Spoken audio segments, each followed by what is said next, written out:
कृष्णा राधे राधे। प्रस्तुत है आपके समक्ष श्रीमद् भागवत गीता के अध्याय 2 से 44वां श्लोक। भोगेश्वर्ये प्रस्तानां तया बृहत् चेतसाम व्यवसायात्मिका बुद्धि समाधो न विधीयते। जो लोग इंद्रिय भोग तथा भौतिक ऐश्वर्य के प्रति अत्यधिक आसक्त होने से ऐसी वस्तुओं से मोहग्रस्त हो जाते हैं, उनके मनों में भगवान के प्रति भक्ति का दृढ़ निश्चय नहीं होता।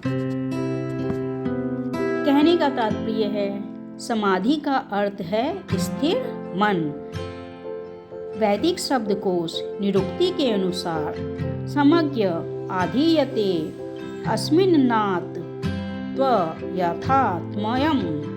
जब मन आत्मा को समझने में स्थिर रहता है तो उसे समाधि कहते हैं। अर्थात जब हमारा मन स्थिर हो जाता है और हम अपनी ही आत्मा को समझ पाते हैं तो उसी को कहते हैं समाधि। जो लोग इंद्रिय भोग में रुचि रखते हैं अथवा जो ऐसे क्षणिक वस्तुओं से मोहग्रस्त हैं, उनके लिए समाधि कभी भी संभव नहीं है।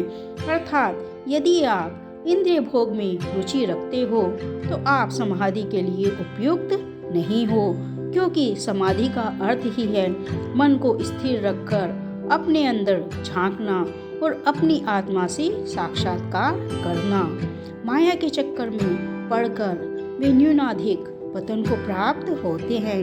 अर्थात जो माया जगत के चक्कर में पड़ जाता है वह कभी भी भगवान से अपने आप को एकाकार नहीं कर पाता, क्योंकि माया सदैव हमारे मन को भ्रमित करती है।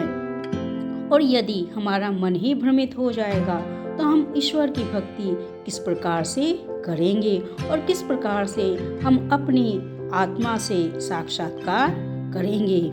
तो यहाँ पर इस श्लोक के द्वारा यही समझाया गया है कि हमें यदि अपने मन को स्थिर रखना है तो हमें बाहरी लोक दिखावे पर और इंद्रिय भोग में रुचि नहीं रखनी होगी, क्योंकि यदि हम अपने मन को स्थिर रखकर समाधि करते हैं अर्थात अपनी आत्मा से साक्षात्कार करते हैं, तभी हम ईश्वर को प्राप्त कर पाएंगे।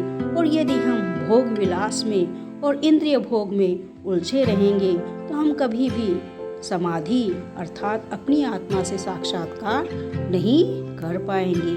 तो यहाँ पर श्री कृष्ण अर्जुन को यही समझाना चाहते हैं और यही इस श्लोक का अर्थ है। आशा करती हूँ श्लोक आपको पसंद आया होगा। यदि पसंद आया है तो चैनल को सब्सक्राइब कीजिए, लाइक और शेयर कीजिए, ताकि लगातार आपको अनवरत गति से इसी प्रकार से आगे के श्लोक मिलते रहें। अंत में फिर से एक बार हरे कृष्णा हरे कृष्णा।